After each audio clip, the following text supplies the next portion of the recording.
नमस्कार, मैं उमेश सिंह न्यूज भारत में स्वागत है आप सभी का। इस वक्त मौजूद हूँ तरारी विधानसभा में और हमारे साथ जनशक्ति जनता दल के प्रत्याशी सिकंदर कुमार कुशवाहा जी हैं। इनसे जुड़ते हैं और बात करने का प्रयास करें। आपको दी गई है, क्या कहिएगा? जी, आज हमारे माननीय तेज प्रताप जी हमारे राष्ट्रीय अध्यक्ष ने बहुत सोच समझ के तरारी विधानसभा के लिए जनशक्ति जनता दल से पार्टी से हमको टिकट प्रोवाइड किए हैं कि भाई समाज के लिए एक अच्छा काम कीजिए, और उन्होंने काफ़ी उनका सपोर्ट भी सहयोग भी मिल रहा है कि बढ़िया नेता है और बढ़िया काम करेंगे तरारी विधानसभा में। और उनकी विचारों को और अपने विचारों को और वर्तमान जो आर्थिक सामाजिक राजनीतिक व्यवस्था है सरकार के या फिर मतलब ग्रामीण लेवल पर, उसके ऊपर काफ़ी हमने प्रकाश डालने का काम किया कि अगर हम जीत के जाते हैं तो तरारी विधानसभा के जनता के साथ ही साथ हम पूरे बिहार राज्य की, पूरे देश की जनता के लिए कौन सी नया चीज़ देने जा रहे हैं। जो हमारी एक बहुत बड़ा स्कीम है, रोड, नली, गली, बिजली, हॉस्पिटल, शिक्षा, चिकित्सा, ये सारे भ्रष्टाचार की व्यवस्था को तो सबसे प्रायोरिटी पर हम खत्म करेंगे ही। कहीं भी भ्रष्टाचारी नहीं रहेंगे, 1 रुपया घूस नहीं लगेगा, बिल्कुल टाइम पर काम होगा। एक दिन डिले काम होगा तो चाहे बीडीओ साहब हो, चाहे डीएम नीचे के जो भी अधिकारी हो, सीओ हो या कर्मचारी हो या अधिकारी हो, कहीं भी उन लोग को हम मौका नहीं देंगे कि अगले दिन काम टालेंगे। और काम करके फोन करके बताएंगे हमारे वोटरों को, हमारी जनता को कि आपका काम हो गया है, आके ले जाइए, न कि हम अपने जनता को समय को बर्बाद करेंगे। तो ये रहा शासन, प्रशासन, चिकित्सा, शिक्षा में भी सुधार करेंगे। पूर्व में स्कूल हो, स्कूल में बहुत सारे फैन नहीं रहते हैं, वहाँ आधुनिक तरीके नहीं है, कंप्यूटर नहीं है, टीचर नहीं है, ये व्यवस्था पर भी सुधार करने का बहुत बड़ा काम करेंगे। तरारी विधानसभा में डोर टू डोर आप जा रहे हैं, लोगों से मिल रहे हैं, कौन सी समस्या है जो आज तक लोग बता रहे हैं और अभी तक जो तरारी विधानसभा में विकास के मुद्दे पर काम नहीं हुआ? जी, बहुत जगह कुछ रोड उड के मिल रहा है, लेकिन रोड में तो धीरे धीरे सुधार हो रही है, कोई भी सरकार करेगी। नली गली का भी कहीं कहीं मिल रहा है कि हाँ नहीं बना है, बहुत दिन हो गया, अब कब बनेगा, नहीं बनेगा, तो ये तो भौतिक चीजें हो गई। हाँ, सबसे ज्यादा हमको समस्या ये मिल रहा है कि घूस लगता है, समय पर काम नहीं होता है, ब्लॉक में दौड़ाया जाता है, थाने में नाजायज तरीके से बहुत सारे मतलब पैसे वसूल लिया जाता है बिचौलिए के द्वारा, वो भी शिकायत मिल रहा है। साथ ही साथ आपको हॉस्पिटल का भी कि प्रॉपर इलाज नहीं मिलता है, हम लोग को आरा जाना पड़ता है, हम लोग को पटना जाना पड़ता है, वो भी समस्याएं मिल रही है। तो हम बोले कि सारा फैसिलिटी हम उपलब्ध करा देंगे, जो पटना के हॉस्पिटलों में हो, आरा के हॉस्पिटल में हो, छोटा ही रहेगा लेकिन फैसिलिटी परिपूर्ण रहेगा, ये सारे मिल रहा है।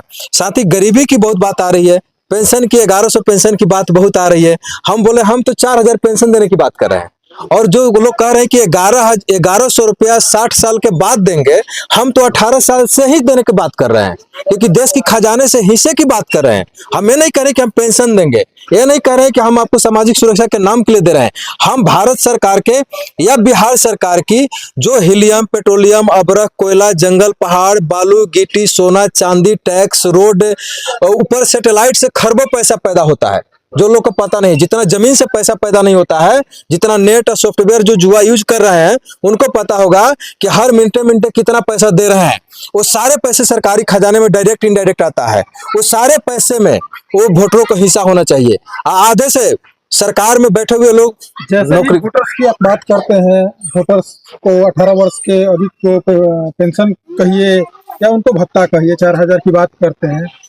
भरत गांधी के बाद अलर्ट सिटीजन एक ऐसी संस्था थी जो इसके लिए फाइट कर रही थी, उसमें आप भी थे, मिथिलेश चौबे भी थे, डॉक्टर मिथिलेश चौबे। लेकिन आज आप लोग 2 भागों में बढ़ चुके हैं, ऐसे में इस लड़ाई को कौन आगे बढ़ाएगा, कैसे वोटर्स को पैसा मिलेगा? देखिए, ये एक्चुअली भरत गांधी जी का ही विचार था, ठीक है।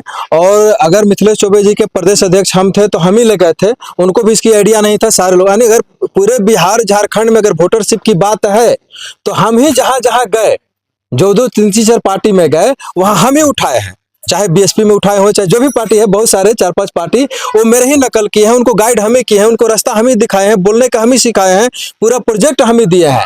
अलर्ट सिटीजन हम ही लोग बनाए थे, बाद में जागरूक जनता पार्टी में कन्वर्ट हुआ, तो वो सारा चीज जो है हमारा ही दिया हुआ है। अगर बिहार झारखंड में है तो हमको पूरा कॉन्फिडेंस के साथ बात करते हैं। बहुत सारे नेता को हम थका देते हैं इस पर। हम मंच पर बोले हैं, कशिश न्यूज का बिहार झारखंड का टेलीकास्ट था, जिसमें बिहार के जितने दिग्गज नेता थे, सारे पार्टियों के प्रदेश अध्यक्ष और राष्ट्रीय अध्यक्ष थे, उस मंच पर भी 11 मिनट का स्पीचिंग दिए हैं, जिस पर हमने बताया है कि हमने अगर जीत के जाते हैं तो विधानसभा में ये काम करेंगे। दूसरी बात जब है कि आपकी पार्टी जो है वो लगभग 100 सीटों पे चुनाव लड़ रही है पूरे बिहार में, अलायंस किसके साथ कीजिएगा? चुनाव अगर आप जीतते हैं, आपकी पार्टी जीतती है, तो अलायंस किसके साथ में कीजिएगा? कैसे से यहाँ पे सरकार बनी? देखिए उसमें तो हमारे नेताजी विचार करेंगे, लेकिन ये तो बात लगभग हमारी तय है कि आप लोग भी जान रहे हो कि कहाँ हम लोग अलायंस करेंगे और कहाँ जाएंगे।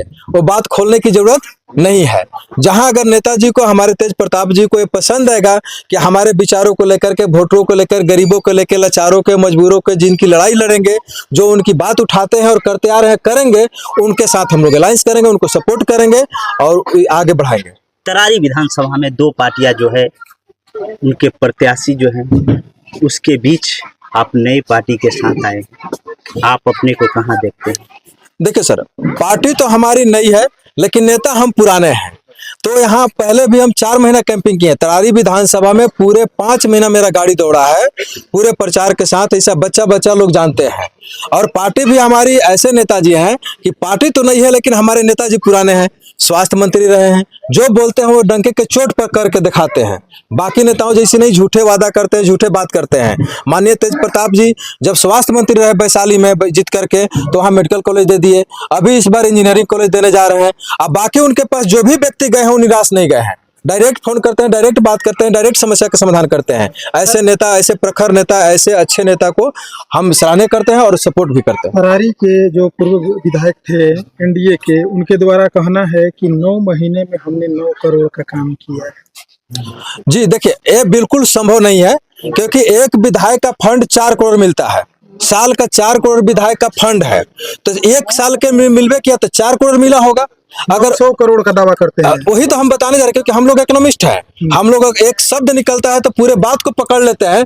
900 करोड़ पूरे भारत सरकार के न्यायपालिका के, पुलिस प्रशासन की चलाने की बजट है एक साल का, 900 करोड़। अब बताइए कि क्या आप तरारी विधानसभा में ही कर दिए इतना खर्च? और अगर इतना कर दिए तो टोटल लगभग 200 गांव है। 900 करोड़ का अगर डिवाइड कर दीजिए तो एक गांव में 5 करोड़ पड़ता है। तो क्या 5 करोड़ का काम हुआ एक गांव में? दिखाइए। 9 महीना में 5 करोड़ का काम किसी गांव में हुआ हो तो दिखाइए। अगर 5 करोड़ है तो हम अगर चाहेंगे तो हर परिवार को 1 लाख रुपया दे सकते हैं। हर परिवार को 1 लाख रुपया हर गांव का, हर व्यक्ति के परिवार को दे सकते हैं। क्या इतना खर्च हुआ है? इतना दिखाई दे रहा है? बोलने से नहीं होता है सर, कोई भी कुछ भी बोल सकता है। जानता है कि आम जनता भोली भाली है, उतनी पढ़ी नहीं है। सब लोग फेसबुक में, व्हाट्सएप में अपने आप दुनिया में मग्न है। कोई विद्वान को कदर नहीं करता है, कोई विद्वान से जाता नहीं है, किसी विद्वान का सुनता नहीं है। तो इसका फायदा हमारे उस नेता लोग उठाते हैं, कुछ भी बोल करके। तरारी विधानसभा में लगातार आप भ्रमण कर रहे हैं, क्या लगता है किसका लड़ाई यहाँ पे चल रहा है, किस पार्टी का?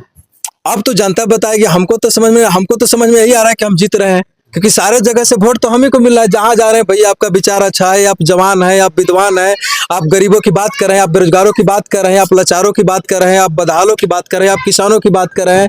आप इतना नॉलेजफुल है कि आप सरकारी फंड को खींच करके ज्यादा से ज्यादा ले आकर हमारे क्षेत्र को डेवलप कीजिएगा, लोगों को सुविधाएं प्रदान कीजिए। तो सारे लोग मेरे पीछे दीवाना है। चलते मैं तरारी विधानसभा की जनता से क्या कहेंगे? तरारी विधानसभा की जनता से ही रिक्वेस्ट करेंगे कि एक बार हमको मौका दें, ताकि हम विधानसभा में जीत करके यहाँ के जनता को तो हर तरह से कल्याण करें ही करें, साथ ही साथ विधानसभा में जाने के बाद 242 विधायकों को भी एक मार्गदर्शक बने कि सरकार में जाने के बाद, शासन में जाने के बाद, व्यवस्था में जाने के बाद, विधायक बनने के बाद जनता के लिए क्या क्या सुविधाएं प्रदान करना चाहिए, एक एग्जाम्पल बनना चाहते हैं। इसलिए तरारी विधानसभा की जनता से वोट मांगते हैं कि हमको एक बार अधिक से अधिक सारा के सारा वोट ब्लैक बोर्ड छाप पर 10 नंबर पर और दे करके हमको भारी से भारी विजयी बनाए, ताकि लगे कि वोटरशिप पर और गरीबों मसीहों की लड़ाई लड़ने वाले व्यक्ति सबसे ज्यादा बहुमत से जीत करके विधानसभा में गया है।